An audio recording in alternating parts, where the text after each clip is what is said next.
Hey, everybody, it's Scott from Save Our Shops Louisiana.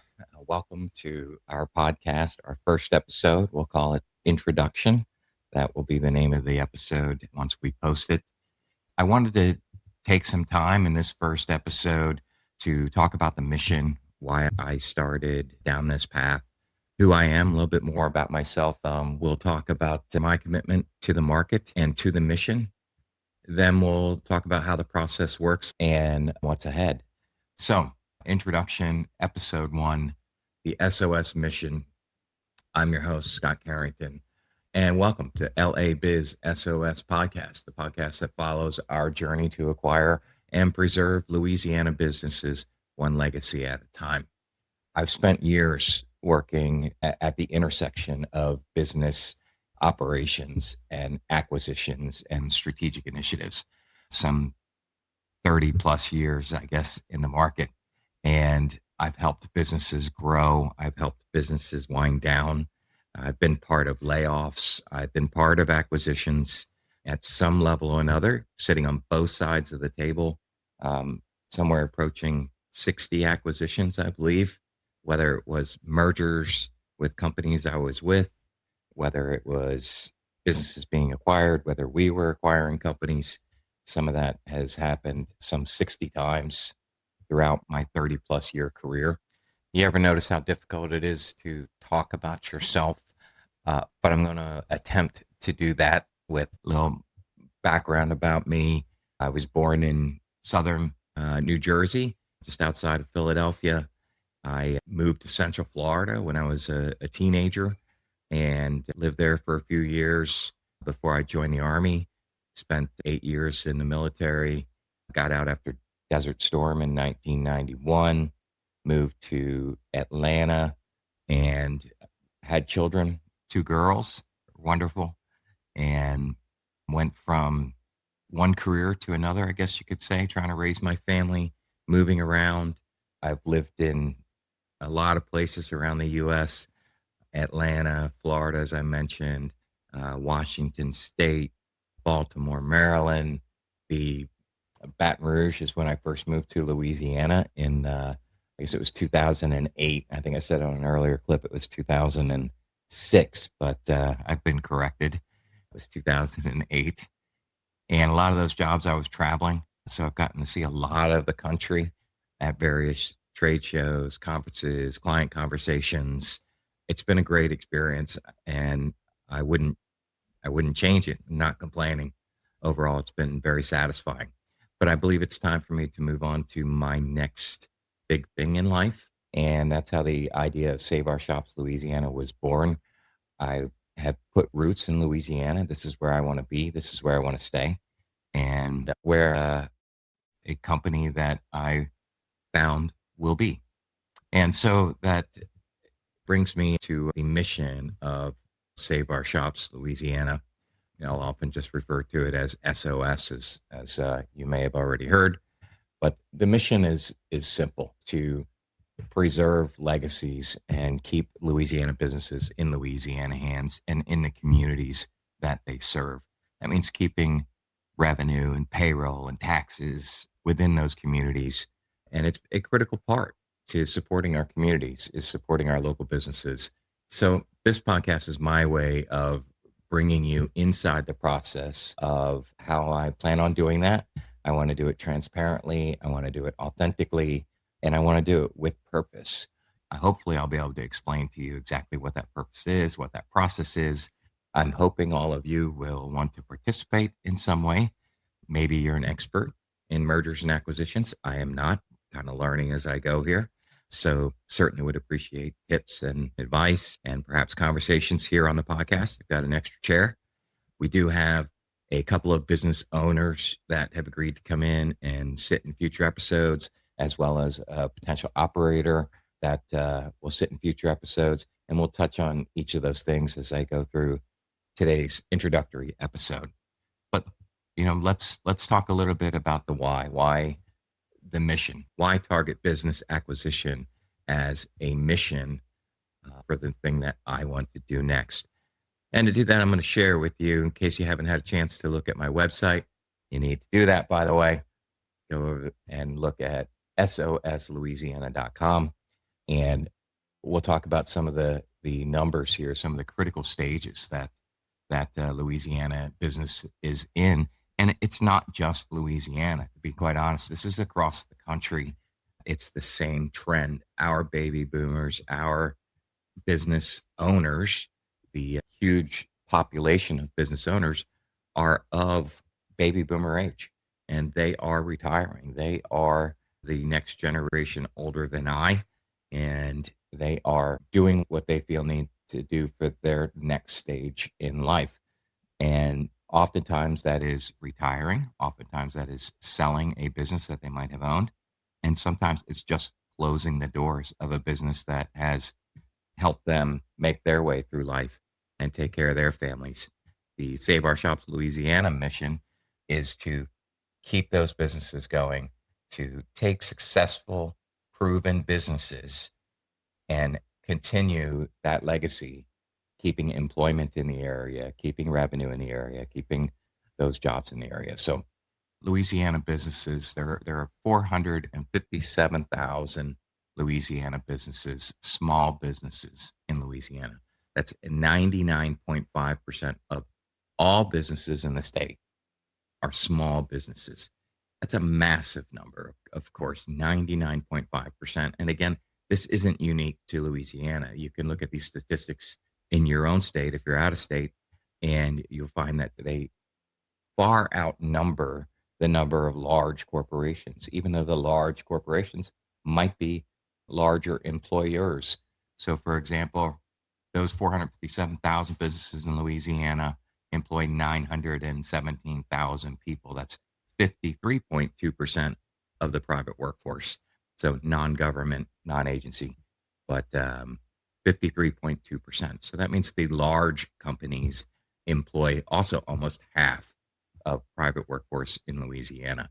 Certainly, growing large enterprise is an important strategy for Louisiana economically, but so is keeping the other 53% of that workforce going, and that's through small businesses and small business development, small business growth. And 51% of those businesses are over 55 years old and do not have a plan for transition based on many surveys that have been done through organizations as well as nationally, Small Business Administration, Census Bureau, et cetera. They don't have a plan. 50% of those businesses, can you imagine if 450,000 jobs just disappeared in Louisiana over the next several years? And it's quite the possibility. It is a critical stage. And this is where Save Our Shops Louisiana comes in to hopefully keep those businesses going. 70% of the time that a business is listed for sale, it does not find a buyer within the time period or at the value that the current owner wants to get for it, and will just end up closing its doors forever. So, of that 51% of the small businesses that are preparing, of those 53% of those 900,000 jobs, 70% of those numbers could come true. And I think you'll understand when we talk about it in that way, it is a critical mass that is being reached. Again, not just in Louisiana, although that's my focus, that's my mission's focus, but across the United States, this is something that has to be addressed on a large scale. Okay, so I think that's the mission. This is a premiere broadcast, which means that although it is pre recorded for my first episode, we will do live episodes as we go down the road. But as a premiere, I am watching this with you. So if you have comments, if you have questions, feel free to post them in the chat, and I'll respond to them as long as we're in the premiere time slot. And of course, once that's over, feel free to send me questions. You can leave a comment in the video. Make sure you hit that subscribe button and that notification bell for future updates. This is the best way that you can support the mission and support me, is by showing that there is participation. Thank you. All right. So now that we've talked a little bit about myself and a little bit about the Save Our Shops Louisiana mission, let's talk a little bit about our commitment or my commitment to this. My commitment is not only time, but there has to be a financial commitment as well. So I have committed to spend up to $4 million to acquire one or more Louisiana businesses in order to start generating revenue so that then I can acquire more Louisiana businesses. And that's the approach that I'm taking here. I do believe that there will be multiple acquisitions with that initial outlay of capital, that initial commitment. This is not venture capital. I am not here to flip businesses. I am here to steward businesses, to grow businesses. Potentially, they may change hands again, but it would be in the best case scenario for the business, for Louisiana. That is the mission. That's what I'm committed to. In fact, I'm hoping down the road, employees of a business that I acquire will want to buy that business and keep that business going. This is not just about the term legacy, because when those businesses are purchased, generally the true legacy of the business is gone. The owner is gone. There will be a culture change, and we want to try and keep that to a minimum because we want those employees to stay on. There will be process changes. There will be goal changes. Maybe that current owner has kept the business the same size for many years because they were happy with the way things were and they had a good life and they were enjoying their years in doing what they do without the stress of focus on growth. And I can tell you in the businesses that I acquire, that will be one of the focuses. We will establish goals. And that is part of my commitment as well to acquire a company and grow it in Louisiana. Now, when I say grow it in Louisiana, I want you to keep in mind that that doesn't mean we only do business in Louisiana. That means the business will be headquartered and stay in Louisiana. The core primary employee base will be in Louisiana. Hopefully, we grow businesses to do business nationally or even globally, but they will be based here in Louisiana. I answered on an earlier short a question that came from a follower, and that was, "What kind of businesses are you looking to buy?" Currently, today, my focus is on service businesses, and that can be consumer services such as home services like heating and air conditioning. It could be business services like advertising or accounting or consulting. So there are a lot of businesses included in that services mix, but there are a few things that I am not focused on currently. I am not focused on retail driven businesses or restaurant driven businesses. One of the reasons why is I don't have experience in those areas and I don't have a proven network of experience in those industries. I don't have operators who can come in and want to and have experience running that type of business. I do know people in that industry. I do know people who have a lot of experience in that industry, but that's not necessarily what they want to do. And in fact, we're going to meet an operator who does have experience in that industry, but I know that he does not want to get back into that industry. And so we have to find businesses, or I have to find businesses that fit within the experience that I have in order to ensure as much success as possible. And that being said, in growing the network and finding operators to help manage the businesses that I seek to acquire, I do see my role primarily as growing the acquisition network, growing the support network, finding ways for acquired businesses to run more efficiently, to reach a broader market share. This isn't just an economic play.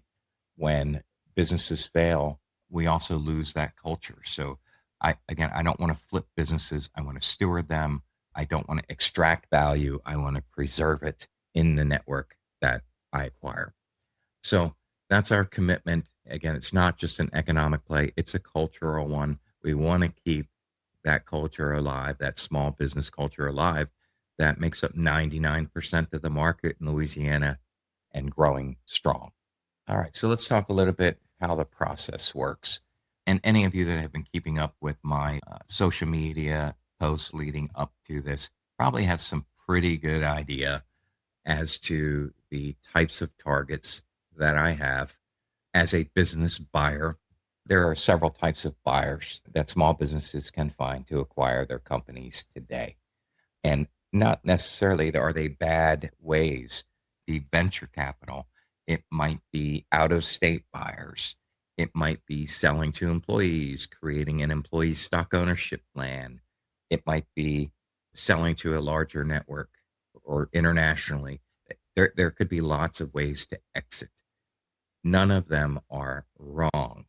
I do believe that keeping it in state and local is the best option, but that, of course, is up for each owner to decide to make sure that they are getting their goals out of what is the next stage in life for them. It must be something that's fair. It must be something that has reason for the owner to stay in it. And oftentimes, legacy is a part of that. I understand for local owners, they want their legacy to continue on locally. They want others to benefit from all the years of experience and hard work that they, and I believe that that's a critical path to reaching a valuation deal with an owner. So owners are definitely one of the target markets that you have seen me focus on. In one of the ways that this has to work is to build relationships with owners who will eventually be looking to exit, not just owners directly, not just one on one, but also the path of transition that owners take. So there are brokers that are often used, and using a broker is not necessarily a wrong decision. I want to build relationships with brokers, and I have a path of marketing that targets that. So building relationships with brokers is important. And because an owner wants to exit on their terms, their terms may include things like ensuring that their employees and the community remain supported based on things that they've done in the past.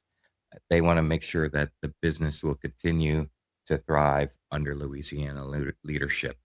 And maybe that's important to those particular owners. Maybe it's not. Right? So that will change the way that they seek to exit the business. Another path that we're taking, and you may have seen some of the marketing for seeking operators. I have a fairly extensive network, as I've mentioned in previous videos. I have business relationships in all 64 parishes in Louisiana in various industries, and I intend to utilize that as I begin to acquire businesses. But we always will be targeting more operators in more industries and more expertise. And what does an operator look like to me? Well, an expert operator is someone who has been in that industry or run that type of business at some level and is looking for their next step. Or maybe the owner that in the business that they work for is planning on retiring and they want to acquire that business. We can help with that process and share ownership. So generally in this environment, meaning business acquisition environment, we may see a deal where an operator can earn up to 10% of ownership in the company based on hitting certain goals or a certain amount of time. And certainly I am open to those ideas. And because I am dependent on operators running the daily operations side of businesses, this is a path that I would seek to take. So if you're an experienced manager, if you know a business that might be looking to transition, reach out and love to talk to the owners, love to see if we can work something out and get you more engaged in the daily operations of a business and in sharing your experience for the benefit of all of us. So we have owners, we have operators, we talked a little bit about brokers. You can reach out to us through the website, soslouisiana.com. There is a form at the bottom of almost every page you can fill to contact me, and also through Facebook, through YouTube, and through Instagram, active on all of those and promoting the business through LinkedIn. If you want to talk, if you want to potentially appear on the podcast, reach out. Love to hear from you. Okay, so we've talked a little bit about the target market, but then what happens, right? What is the next step? And if you're an owner who has not considered an acquisition, it's something that doesn't necessarily have to take a long time, but at the same time, everybody wants it to be right. And I know that you as an owner would want it to be right.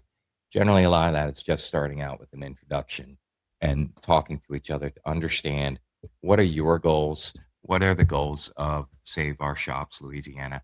Is there a match? Is there a fit? Is there a cultural fit? And if there is, then we can look at going into the next phase, the evaluation phase. And this is a period where you get a high level view, a high level understanding of the business operations and its financials, determining whether or not there appear to be any serious red flags that might have to stop the conversation, whether that's on the ownership side or whether how the owners feel about me, and then putting together a very high level offer in a letter of interest or some other type of tool. Usually it's just a letter of interest, non binding, as we go into due diligence to verify all the information that has been discussed at that point. And as long as everything stands up, we have a deal, we have an agreement, and the legacy of that business is secured. In most cases, this will be a asset transfer. What I mean by that is a new company will be formed and acquires the assets of your old company. One of the reasons for this is because it limits liability that old company may have, even though you may not know about it yet as an owner. So we'll transfer the assets into that new company, and then we will create a DBA or doing business as that old company name. So a lot of times we can keep the company name in place so that customers don't necessarily feel the pains of the transition. But legally, there are things that have to change once that asset transfer is complete. And you'll want a lawyer, you'll want an accountant to look over these things. A business broker can help with a lot of those things to make sure that you feel like you're getting value or the correct value for your business. There are many ways to evaluate a business. Primarily, I use a cash flow. And for small business, that is quite common. If you speak to a lawyer or speak to a business broker, you'll find that some type of multiple of cash flow, of free cash flow, is the most common way to acquire small businesses. As we get into the mid-sized market, larger market, then it would be some type of multiple on EBITDA or potentially revenue, depending on the industry. That is generally the case. And I do have a spreadsheet, a calculator that I use, and we'll get into that maybe in the next episode.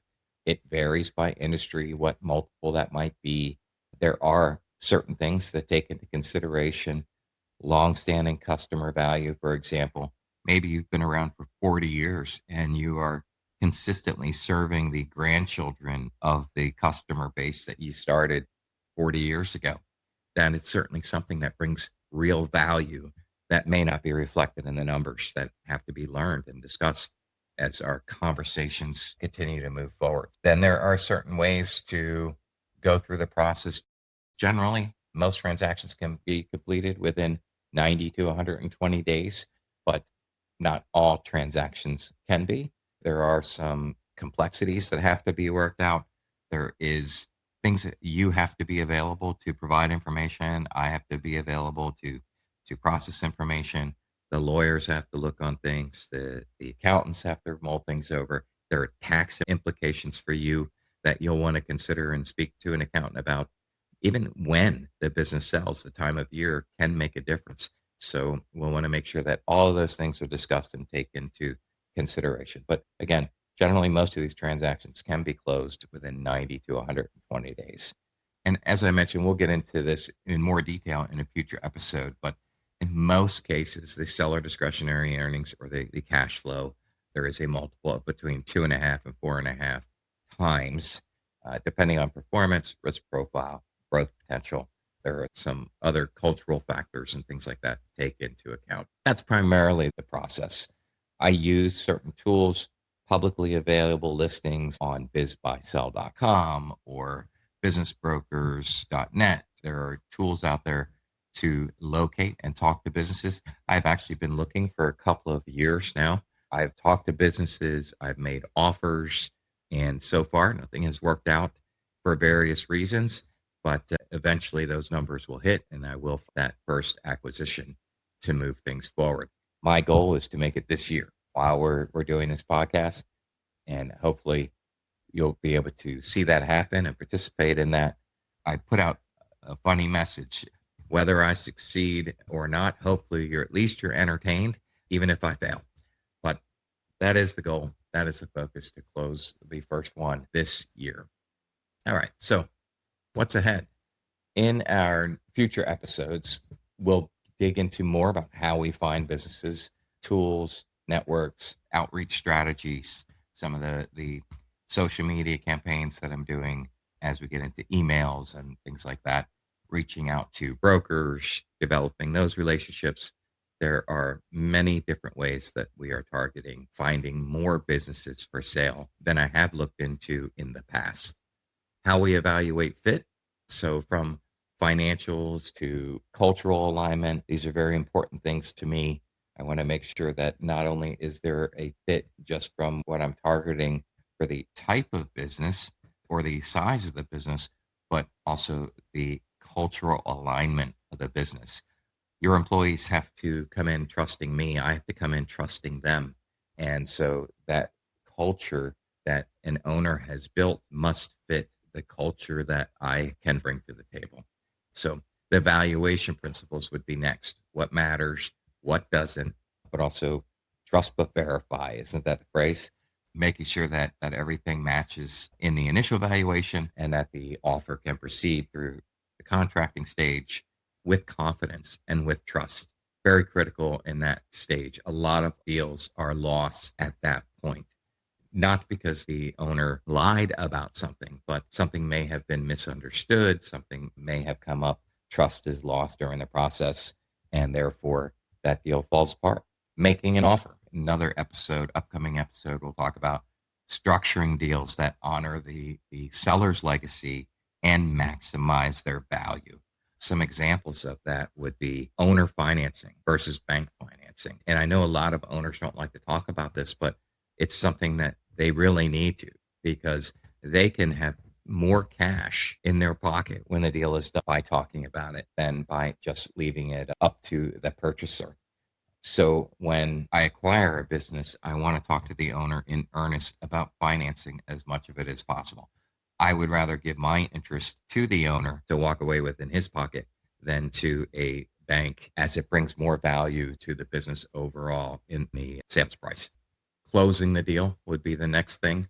The legal things, the emotional things, the accounting things, tax things, operational transitions that have to happen when we close the deal. And then onboarding operators would be another future episode that we may talk about. Finding the right people to carry the torch, to run the daily operations of the business, making sure that they're a cultural fit as much as they are a industry fit, a knowledge fit in the business. Stay tuned for the next several episodes. You'll hear from sellers, operators, advisors, community members, and we want everybody to work together to help us keep Louisiana's legacy businesses alive. If you're a business owner and you're thinking about succession, if you're an operator looking for your next opportunity, or if you're just someone who believes in the power of local business, this podcast is for you. Subscribe, follow, join us at soslouisiana.com. Join us on YouTube at LABizSOS for future episodes of the podcast. And together we'll preserve legacies, one Louisiana business at a time.